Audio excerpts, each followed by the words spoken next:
the product is real interesting. It's a pair of glasses with a waveguide display, which has about a 30-degree field of view. So think of a TV right here. That's bigger than the TV I'm looking at. And they can show all sorts of information. It's a little bit off to the side, so it's over here.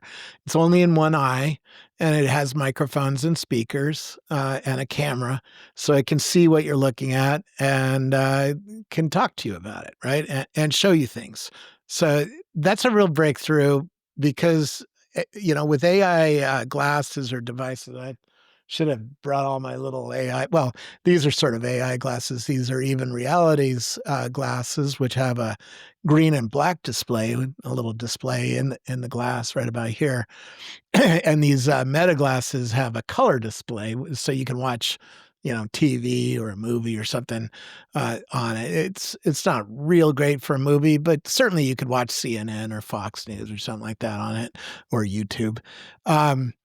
And this is a new world of glasses that, the AI can show us things and translate things and, tell us things about what we're looking at. If we're touring Disneyland, everywhere you look has been mapped in Disneyland. So the camera can see, oh, you're at the fire station on Main Street and tell you about it, right? On the glasses. And it doesn't even need to talk to you about it.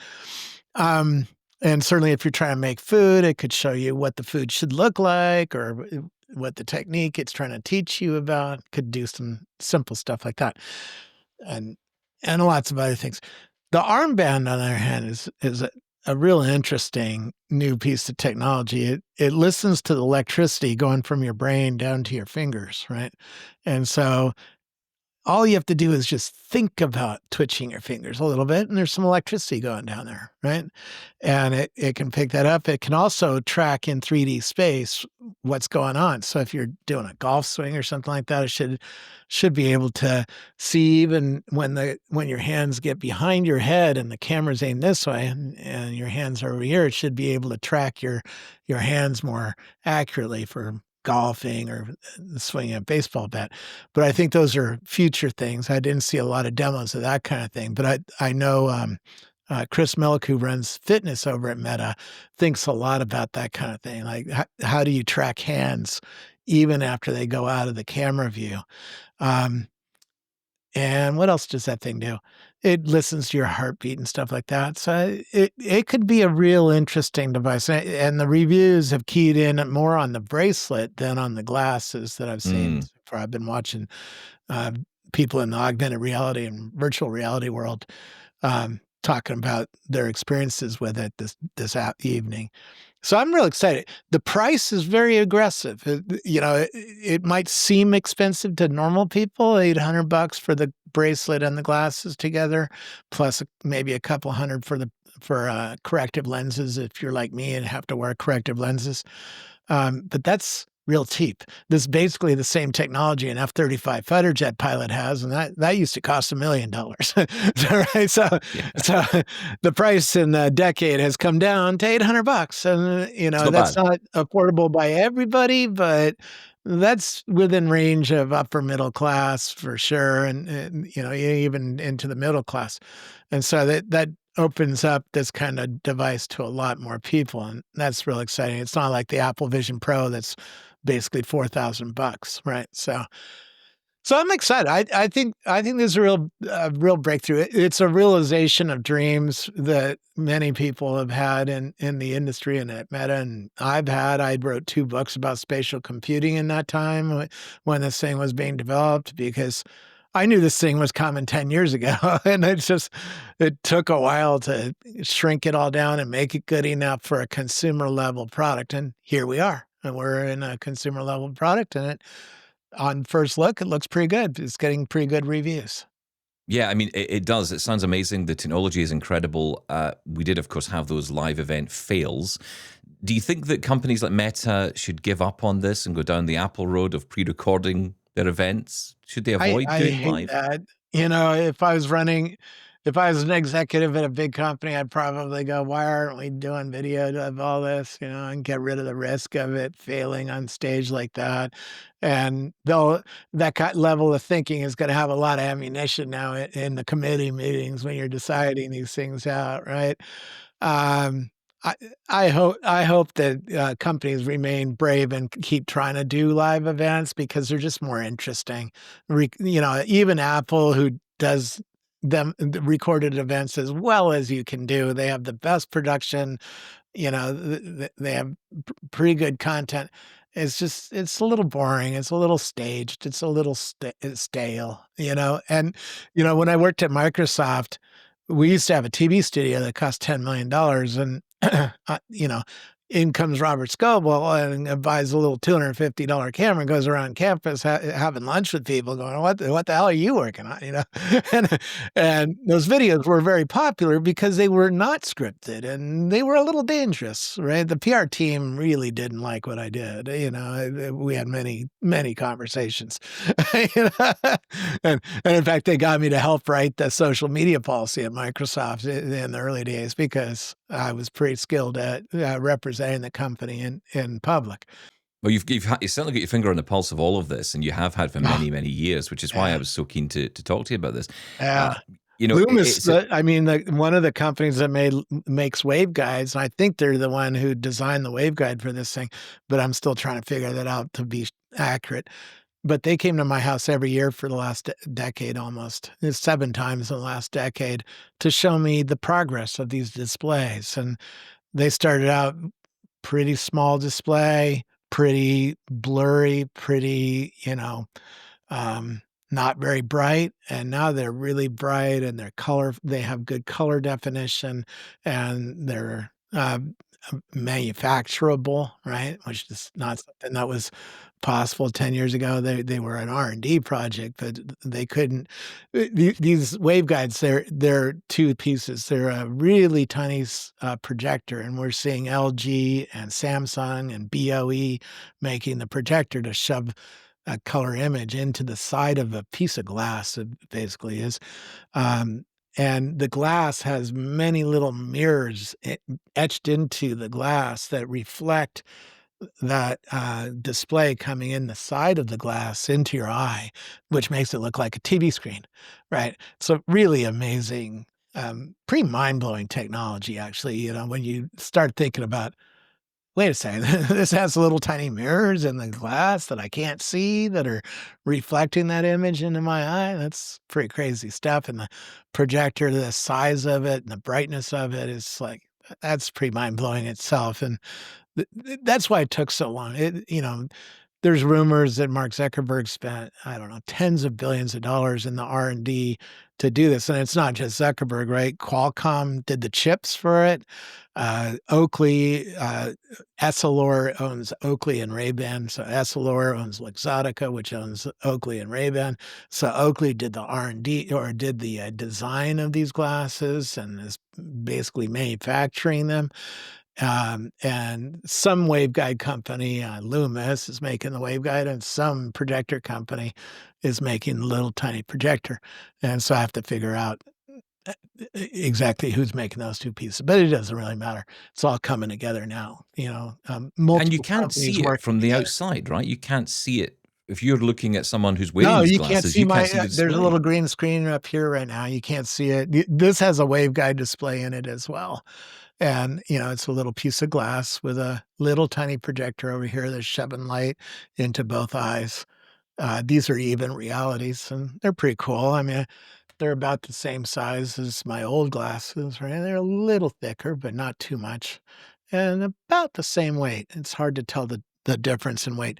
The Meta ones are just slightly heavier than these, right? So, um, it's pretty cool Incredible, isn't it? technology, when you really consider, you're getting a pair of glasses that feel like a regular pair of glasses, but you got a color screen in them. And then you have all the software. All the software was written by Meta Corporation, so, and that seems like it's pretty well thought through too, so, yeah. This is some obviously we're heading on a path here towards augmented reality in these glasses. Yeah, these are Um, what we call 3 off. So it can yeah, tell when you're turning your head like this, but it doesn't let you move through a 3D environment. It's not six dimensions of freedom, degrees of freedom. So it's more of a HUD, a heads-up display, a little display right here, and that display can be pretty cool and can show you things and you can gesture to it, like move your head a little bit so you can navigate, and you can use your hands, and with this armband, you can even leave your hands down in your lap and be controlling them with pinching and zooming and clicking and stuff like that, with your hands. And then obviously you can talk to it, say, "Hey, Meta, what's up? You know, can you Yeah. translate this thing? Or can you tell me about this building? Or can you navigate me around the world and tell me which way I should be walking to my next meeting?" That kind of thing. What wasn't clear to me from the event was, are these glasses, do they have their own operating system inside, or Yeah. are they entirely dependent on a phone? No, well, that's an interesting question. I I would assume you have to pair it with the phone to get things like your email and your calendar and your Facebook Meta Messenger or your WhatsApp displayed, right? I have a feeling it's the phone that's doing the radio and doing the work. And so I would assume there's some sort of pairing to a phone. Um, I haven't seen anybody go real into deep detail yet. These glasses aren't doing a whole lot of work in the glasses, because keep in mind, you put a computer up here, battery these little tiny batteries that are in, like, even realities, they're not big batteries, and you do a lot of work, they ain't gonna last very long. So, making the phone do the work or making the cloud do the work is, uh, the right way to go. I suppose a lot of people might be wondering, is this the new Google Glass? Well, it's a much better thing than the Google Glass. Google Glass had a little tiny display up here, and it didn't have AI behind it, right? We're in a new world now where we have a lot more technology to throw at the digital displays.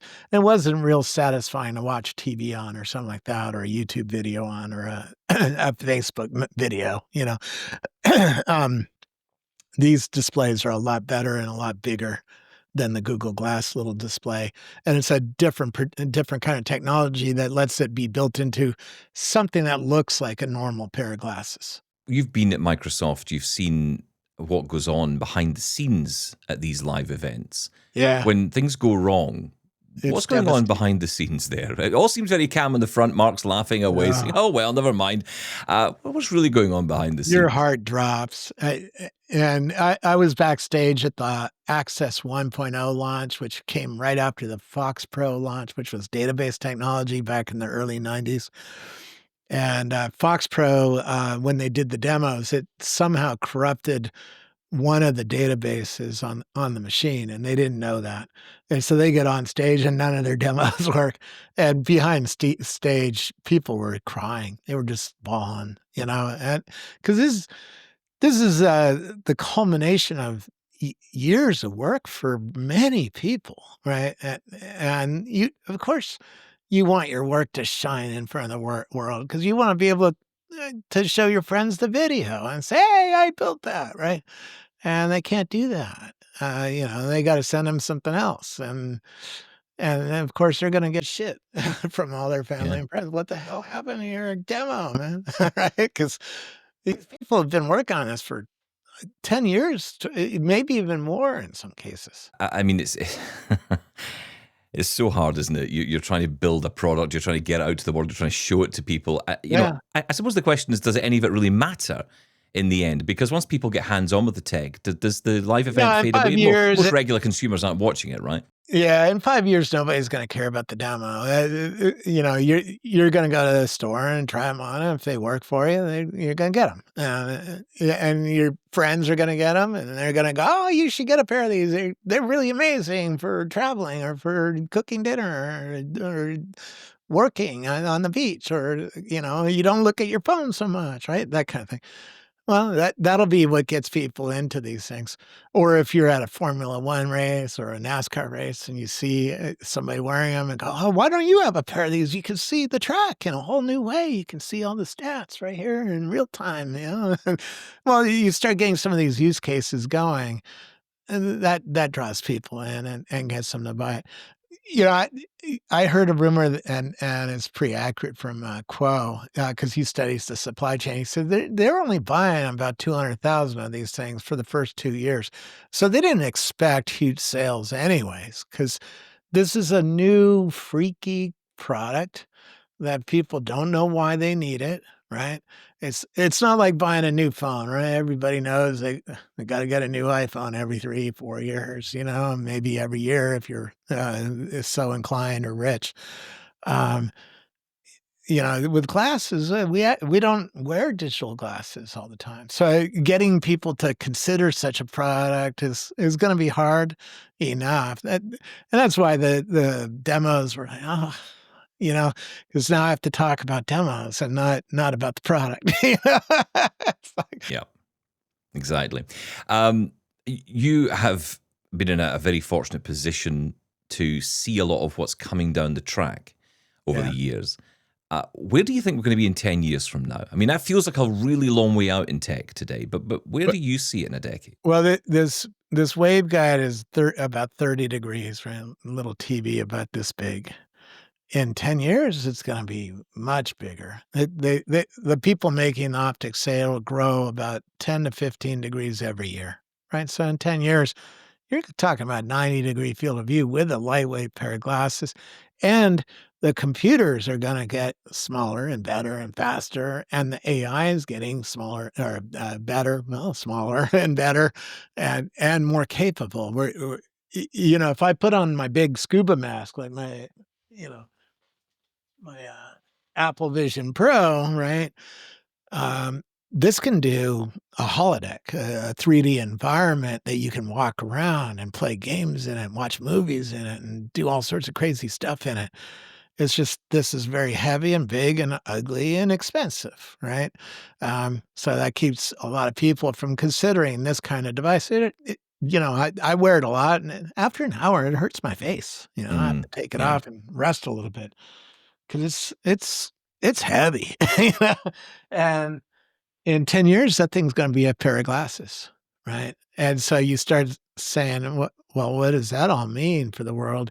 And the AI is gonna be better, and we're getting new kinds of digital holodecks. If you haven't seen the video of Google Genie 3, that's a new 3D model that you talk to, and it creates anything that you can walk through, right? So, "Hey, Genie 3, I wanna be skiing down in the Swiss Alps in deep powder." And all of a sudden, it builds you a game, and it builds the reality so you could do that, right? Or, "Hey, Genie 3, I wanna be, walking around the Taj Mahal." Or, "Genie 3, I wanna be playing in something that's like Minecraft." And it all of a sudden creates it, and you can walk around it. That's crazy land, right? And that's coming to the heavyweights next year, right? To the scuba mask kind of things. Glasses just aren't powerful enough to do that yet, but in 10 years they will be. And so imagine you're just walking around with a pair of glasses and you can have that kind of 3D environment pulled up and do things like that. That's crazy land. And in 10 years, we're gonna have humanoid robots in our lives, maybe in our house, right? 10 years, that's very possible. In fact, it might be possible in 5, but 10 for sure. We're gonna have autonomous cars in our world everywhere, like in San Francisco, we have them. We're gonna start seeing a lot more brain-computer interfaces over the next few years as well. I've seen a hat that's coming that senses what you're thinking, so you put on this hat and just think to the computer, and the computer does stuff for you. And in 10 years, it's gonna be pretty good. We might not have a full Neuralink kinda thing for normal people yet in 10 years, but it it wouldn't shock me if you and I had a Neuralink in 10 years. It might be 15, but, might be 20 even, but, um, they're coming as well, and there's a lot of companies working on all sorts of brain computer interfaces. In the holodecks we covered, 3D environments that we can talk to, and it can change anything about the reality that's around us that's coming. So a lot of stuff's coming in the next few years. That's going to be pretty mind blowing. And I think we get an indication of that from the announcement by Apple of the iPhone Air, where we see how the technology has been shrunk down into the camera bump, and there's a lot of people saying, well, that's the precursor to the next folding iPhone or the next flip iPhone. But it also indicates the potential for that technology to go into glasses as well. Yeah. Well, and for the phone to get lighter so that you can keep that in your pocket, which will do the work of what's going to be in the glasses. Because the phone, I mean, a phone, even a thin one, has a huge heat sink, so it can warm up these chips, to do augmented reality. It has a really big, fairly big battery compared to what you can put on a pair of glasses. And it has a lot of processor power and GPU power in here. And it has all the radios that would talk out to the cell towers or to your Wi-Fi router, whatever. That's all going to be here in your pocket, at least for a bit.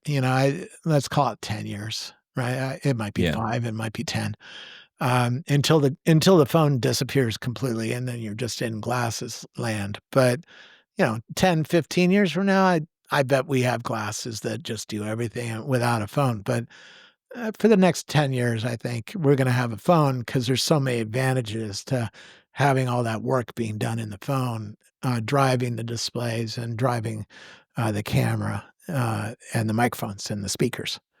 Robert, great spending time with you as always. Thanks for coming back on. Yeah, thanks for calling me up late at night. It was fun.